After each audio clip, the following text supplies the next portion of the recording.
Bonjour à tous, ravi de vous retrouver pour ce nouveau podcast Bourse Hebdo, l'analyse de la semaine qui s'achève et le programme de ce qui nous attend la semaine prochaine. La semaine qui s'achève aura d'abord été marquée par l'intervention sur 2 jours de Jérôme Powell devant une des commissions bancaires du Sénat américain. C'est un exercice auquel il se livre 2 fois par an. Et donc forcément, comme à chaque intervention de Jérôme Powell, les marchés cherchent à en savoir un petit peu plus sur le timing des baisses de taux de la Banque centrale américaine, sur sa vision de l'économie, sa vision de la trajectoire de l'inflation. Et donc Jérôme Powell a servi une copie relativement conforme à ce qu'il avait dit lors de la dernière réunion de la Fed, lors de la dernière conférence de presse, post-décision de la Fed.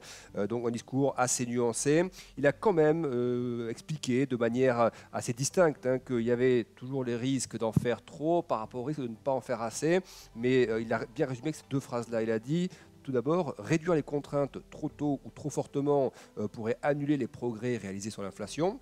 Donc ça, on comprend que c'est la partie où il faut faire attention de ne pas assouplir trop tôt. Et l'autre phrase intéressante, c'est celle où il explique que réduire les contraintes trop tard ou trop peu pourrait affaiblir l'économie et le marché de l'emploi. Et donc on comprend bien désormais depuis quelques interventions que la balance des risques est désormais beaucoup plus équilibrée du côté de la Fed. Et on parlera dans quelques instants des chiffres d'inflation qui sont tombés quelques jours donc après l'intervention de Jérôme Powell aux États-Unis, qui montrent des progrès, enfin qui montrent pas de manière évidente justement, mais qui ont montré des progrès à la fois sur l'inflation sous-jacente et sur l'inflation globale.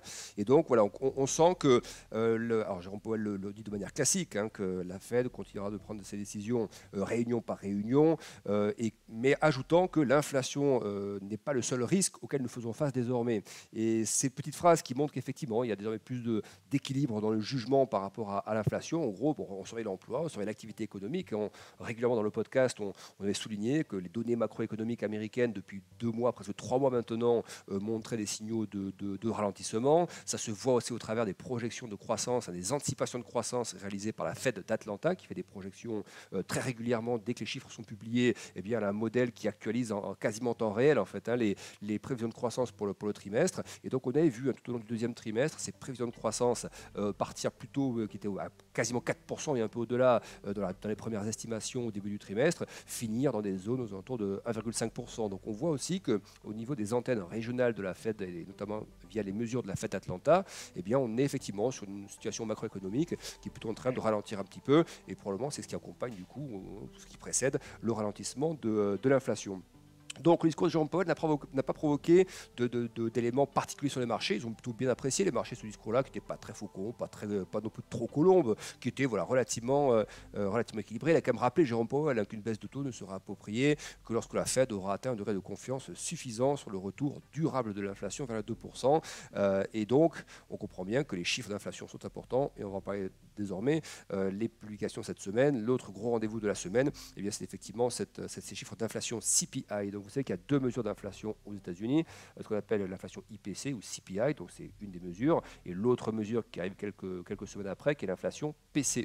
La Fed surveille beaucoup l'inflation PCE, l'inflation PCE sous-jacente notamment, ce qu'on appelle l'inflation hors alimentation et hors énergie, mais l'inflation CPI, là que nous avons eu jeudi, donc là nous sommes vendredi, au moment où j'enregistre ce podcast, il est 16h, l'inflation qu'on a eue CPI, donc c'était jeudi, cette semaine, a montré des progrès. On était sur des chiffres, vous voyez, on a eu un chiffre qui est ressorti en dessous du consensus et en dessous du chiffre précédent, aussi bien sur la mesure globale, qui inclut tous les items d'inflation, que la mesure core, c'est-à-dire la mesure sous-jacente, qui exclut l'alimentation et l'énergie. Donc ça, on a vu toute une réaction assez forte de la part du marché de ce côté-là. On a vu une détente des taux assez marquée. Le 10 ans américain a perdu quasiment 12 points de base, c'est-à-dire 0,12% à la suite de cette publication. On a vu le dollar faiblir un petit peu.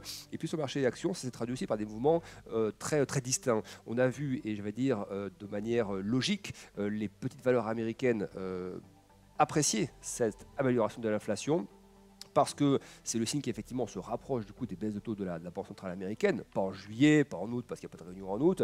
Il y a de réunion en juillet par contre, mais pour moi il n'y a aucune chance qu'il y ait une baisse de taux en juillet. Par contre, une baisse de taux en septembre, ça semble beaucoup plus probable. Et d'ailleurs, les futurs Fed Funds, vous savez, c'est qui permet de mesurer en fait, c'est les futurs sur les Fed Funds, notamment donc les Fed Funds, les taux de la Fed en fait, les futurs qui donnent une estimation du niveau des Fed Funds. Et bien, si on prend les probabilités induites par ces futurs sur Fed Funds, on a aujourd'hui 86% de chances d'avoir, après les chiffres d'inflation hier, donc on a 86% de chances d'avoir une baisse de taux de la Fed en septembre. Et donc on parlait à l'instant des marchés qui ont bien apprécié, notamment les small cap américaines. Assez logiquement, on rappelle que les small cap, les indices de small et mid cap, donc les petites et valeurs moyennes américaines, elles sont sensibles aux conditions de financement, au niveau des taux, au niveau du dollar également. Là-dedans, vous avez des entreprises qui sont exportatrices, donc sensibles à la question du dollar.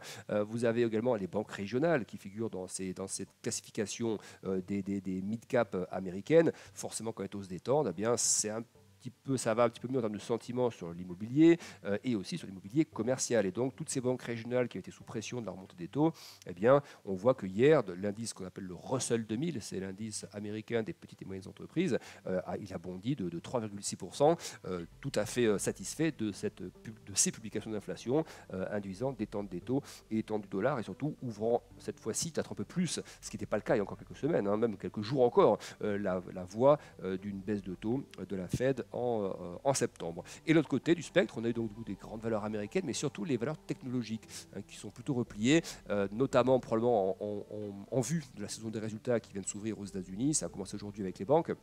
Et ensuite, ce retour de la tech dans les jours et les semaines qui arrivent. Donc, on a un peu de rotation comme ça. On observe des prises de gains sur le thème de tout ce qui est méga cap américaine, mais les méga cap technologiques. Ce n'est pas toutes les larges caps, par exemple, qui ont rendu une partie de leurs gains hier. C'est surtout les très grosses valeurs technologiques, les 7 magnifiques, tout ce qui est lié notamment au thème de l'intelligence artificielle. On a vu des prises de gains de ce côté-là, alors qu'un Dow Jones, par exemple, qui est aussi constitué de larges caps, de grandes valeurs, lui a passé une plutôt bonne journée.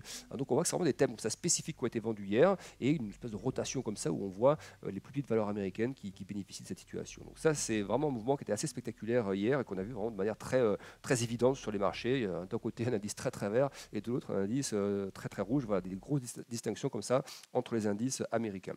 Voilà pour ces sujets. Donc, et alors, juste pour terminer sur la partie américaine, après on finira par la partie européenne et la France notamment avec la politique. Si on finit sur la partie américaine, on a eu en revanche cet après-midi des chiffres de prix à la production aux États-Unis. Et là, c'est une surprise plutôt moyenne. Autant les prix à la consommation montrent des progrès, là, les prix à la production, ils ont montré un rebond plus important qu'attendu. Sur les prix à la production, l'indice global et sur l'indice cœur, qui est hors alimentation, hors énergie. Et on surveillait ça de près parce qu'on avait noté que le rebond des prix de l'énergie, le rebond des prix du transport, par exemple à l'échelle mondiale, ça pouvait créer comme ça des effets qui pourraient être visibles un petit peu en amont, notamment sur les prix à la production. Et c'est ce que nous commençons à voir un petit peu là, avec ce rebond des prix. Alors, il y a peut-être des effets de base aussi qui comptent un petit peu. On rappelle que là, par exemple, si je prends le PPI cœur, donc hors alimentation, hors énergie, indice des prix à la production, hors alimentation, hors énergie, on a rebondi à 3%. En variation annuelle. Donc, le consensus était 2,5, donc vous voyez qu'on est quand même assez largement au-dessus du consensus, et le chiffre du mois précédent a aussi été révisé à la hausse à 2,6, alors qu'il était, je crois, à 2,2 ou 2,3. Donc, on a un rebond comme ça qui est un peu plus marqué.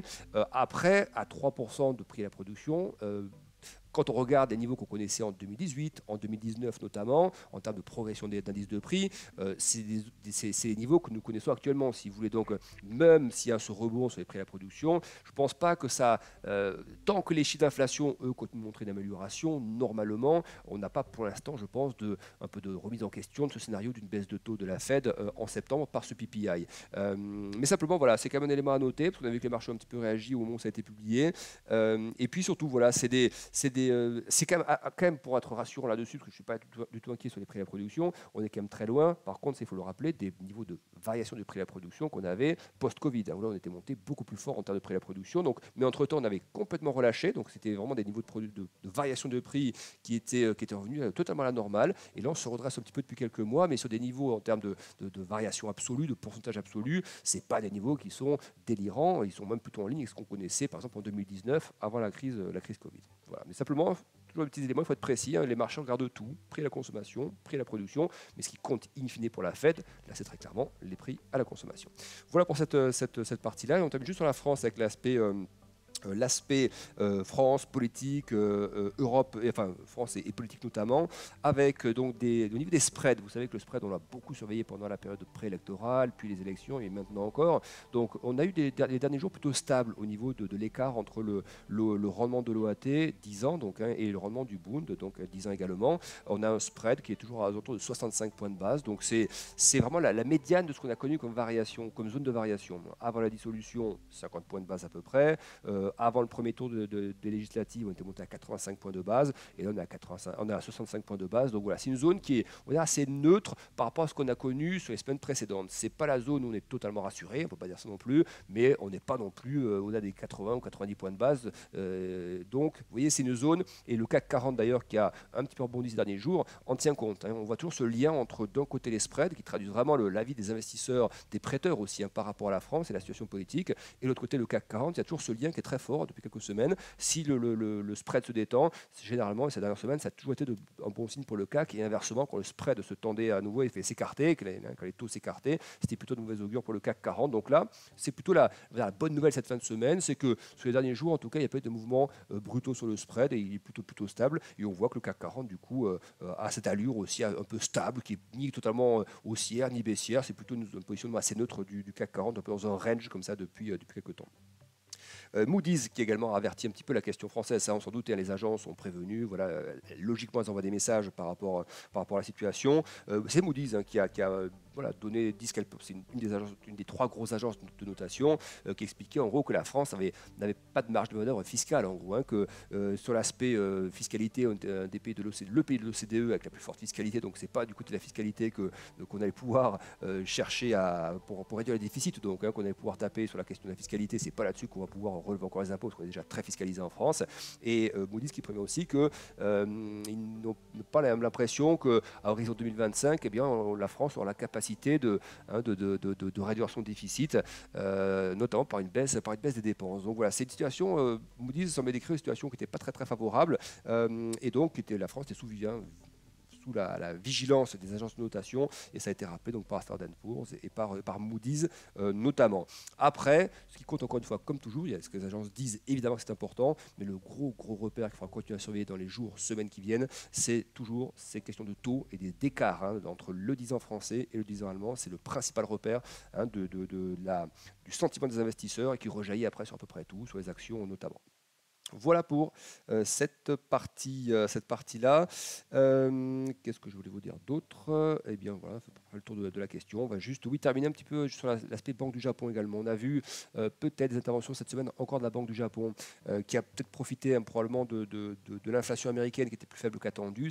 Mécaniquement, ça a un petit peu détendu le dollar, et probablement que la Banque du Japon est venue un peu enfoncer le clou en intervenant directement sur le marché des changes, juste après les chiffres d'inflation notamment, pour accélérer un peu le mouvement du coup de réappréciation du yen par rapport au dollar. C'est en tout cas ce qu'on a vu. Il y a des rumeurs qui n'ont pas parcouru le marché, certains médias japonais qui ont laissé entendre que la Banque du Japon était intervenue.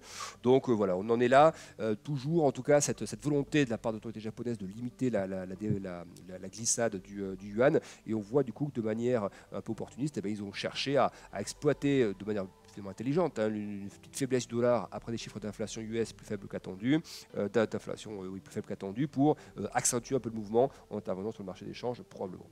Voilà ce que nous pouvons dire pour cette partie macro. Rapidement, la semaine prochaine, le programme. Lundi, nous aurons des chiffres sur la Chine, production industrielle, vente au détail et chiffres d'investissement dans le secteur immobilier. Donc, toujours important de suivre cette macro chinoise. On a vu les indices chinois un petit peu rebondir lors de cette fin de semaine. Donc, c'est à noter. On a eu plusieurs semaines comme ça de correction sur l'indice Hang Seng, notamment des valeurs chinoises. Donc là, il y a eu un petit rebond en cette fin de semaine, enfin sur la semaine globalement. Et donc on verra si c'est conforté lundi par ces chiffres donc sur la Chine, sur la macro chinoise. On aura à nouveau un discours de Jérôme Powell dans un club économique, je crois que c'est celui de Washington, où il s'exprimera donc lundi en fin de journée. Mardi, on aura l'indice, le sentiment économique en Allemagne via l'indice ZIU. On verra du coup justement si ce sentiment est impacté ou pas par les questions de politique française, donc ce sera un élément important à surveiller. Après des chiffres de vente au détail aux États-Unis, ce sera mardi après-midi, toujours important évidemment. La consommation, c'est un des piliers de la croissance américaine, donc évidemment à surveiller. On aura des chiffres d'inflation également au Canada, pour ceux qui traitent ces actifs-là, que ce soit les devises ou les actions ou indices.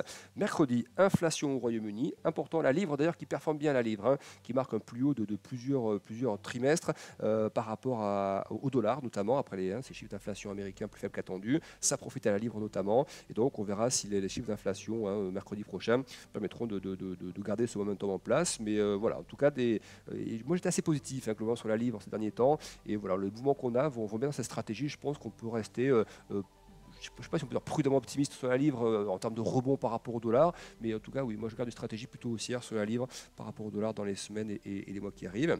Mercredi, on aura des chiffres sur l'immobilier américain, les mises en chantier et les permis de construire. On aura également des chiffres sur la production industrielle. Donc, oui, pas mal de données macro sur les États-Unis. Jeudi, la réunion de la Banque centrale européenne. Et vendredi, on aura les ventes au détail au Royaume-Uni et les ventes au détail également au Canada. Et puis, on aura aussi, n'oubliez pas, toute la semaine prochaine, eh bien, les résultats des entreprises en Europe et aux États-Unis notamment qui seront publiés. Donc, le gros flot des publications qui arrivent tout au long des publications d'entreprises qui arrivent la semaine prochaine. Je serai en congé pour une quinzaine de jours. Donc, le retour des podcasts fin juillet, début août. Excellent week-end à tous et rendez-vous dans quelques semaines. Au revoir.